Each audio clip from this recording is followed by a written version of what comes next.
सर्वनाम किसे कहते हैं? सर्वनाम की परिभाषा संज्ञा के स्थान पर प्रयोग किए जाने वाले शब्द को सर्वनाम कहते हैं। ये शब्द किसी व्यक्ति, वस्तु, स्थान, जाति आदि के स्थान के नाम पर प्रयोग किए जाते हैं। सर्वनाम संज्ञा के प्रयोग को बार बार करने या दोहराने से रोकने के लिए भी किया जाता है। जैसे ये, तुम, उसने, वहां, उन्होंने आदि शब्दों का प्रयोग संज्ञा के स्थान पर किया जाता है, जिन्हें सर्वनाम कहते हैं। उदाहरण, उसने काम कर लिया है। इस वाक्य में उसने शब्द संज्ञा के स्थान पर प्रयोग किया गया है, इसलिए ये उसने शब्द सर्वनाम है। सर्वनाम के 6 भेद होते हैं। 1. पुरुषवाचक, पर्सनल प्रोनाउन। 2. निजवाचक, रिफ्लेक्सिव प्रोनाउन। 3. निश्चयवाचक, डेफिनिट प्रोनाउन। 4.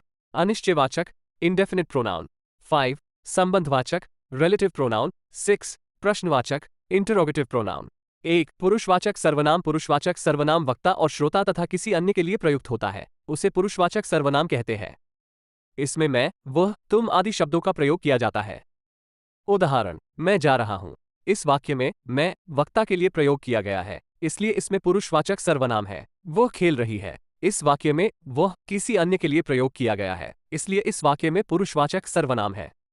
तुमने गाना गाया। इस वाक्य में तुमने श्रोता के लिए प्रयोग किया गया है, इसलिए इस वाक्य में तुमने पुरुषवाचक सर्वनाम है। पुरुषवाचक सर्वनाम के 3 भेद होते हैं। उत्तम पुरुष, जिस सर्वनाम का प्रयोग वक्ता स्वयं के लिए करता है, उसे उत्तम पुरुष कहते हैं, जैसे मैं, हम, मुझे आदि सर्वनाम प्रयोग होते हैं। मध्यम पुरुष, जब श्रोता, सुनने वाला, संवाद करते समय जिन सर्वनाम का प्रयोग करता है, उसे मध्यम पुरुष कहते हैं, जैसे तू, तुम, तुम्हारा आदि सर्वनाम प्रयोग होते हैं।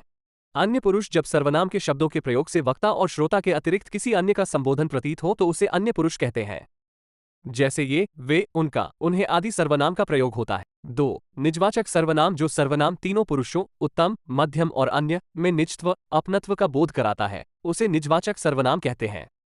इस सर्वनाम में कोई भी कार्य खुद करने का बोध होता है, जैसे मैं खुद लिख लूंगा।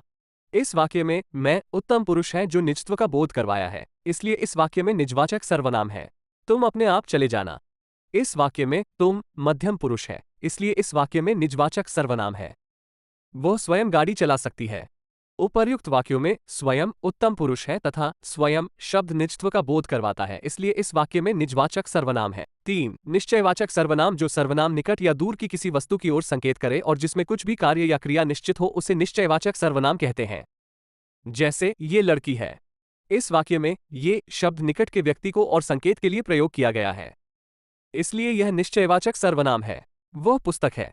इस वाक्य में वह दूर को वस्तु की ओर संकेत करने के लिए प्रयोग किया गया है, इसलिए इस वाक्य में निश्चयवाचक सर्वनाम है। वे हिरन हैं। इस वाक्य में वे शब्द दूर के प्राणी की ओर संकेत करने के लिए प्रयोग किया गया है, इसलिए इस वाक्य में निश्चयवाचक सर्वनाम है। 4. अनिश्चयवाचक सर्वनाम। किसी अनिश्चित व्यक्ति, वस्तु या घटना के लिए प्रयुक्त होने वाले सर्वनाम अनिश्चयवाचक सर्वनाम कहलाते हैं। इसमें कोई भी वस्तु, व्यक्ति या घटना निश्चित नहीं होती है, उसके बारे में सिर्फ अनुमान लगाया जाता है, जैसे शायद वह कल आए, थोड़ा पानी देना, कोई बात तो है। इन सभी वाक्यों में शायद, थोड़ा, कोई आदि प्रयोग किए गए शब्द निश्चितता का बोध नहीं कराते हैं, इसलिए यह अनिश्चयवाचक सर्वनाम है। 5. संबंधवाचक सर्वनाम। ये सर्वनाम किसी दूसरी संज्ञा या सर्वनाम से संबंध दिखाने के लिए प्रयुक्त होता है, संबंधवाचक सर्वनाम कहते हैं। संबंधवाचक सर्वनाम का प्रयोग वाक्य में 2 शब्दों को जोड़ने के लिए भी किया जाता है, जैसे जो, वो, सो, जैसे वैसे, जिसकी उसकी, जितना उतना आदि। उदाहरण, जो करेगा सो भरेगा, जैसे वो कहेंगे वैसे हम करेंगे। 6. प्रश्नवाचक सर्वनाम। जिस सर्वनाम से किसी प्रश्न का बोध होता है उसे प्रश्नवाचक सर्वनाम कहते हैं, जैसे तुम कौन हो, तुम्हें क्या चाहिए। इन वाक्यों में कौन और क्या शब्द प्रश्नवाचक सर्वनाम हैं। कौन शब्द का प्रयोग प्राणियों के लिए और क्या शब्द का प्रयोग जड़ पदार्थों के लिए होता है।